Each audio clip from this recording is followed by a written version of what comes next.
Həmin gecə baş verənləri yuxu kimi xatırlayıram.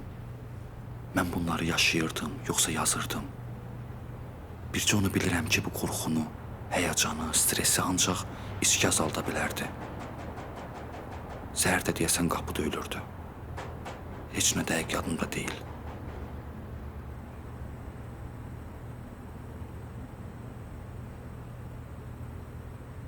Saata baxanda əqrəblərdən çox məni çaşdıran ayın tarixini göstərən rəqəmlər oldu.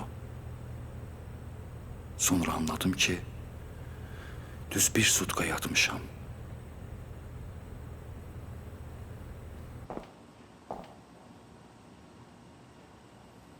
Adam öldürdüyümü indi dərk elədim. Bəli, mən Hürmüçəyi həqiqətən öldürmüşdüm. Amma heç özüm də bilmədim ki, bu necə oldu. O özü məni vadar elədi.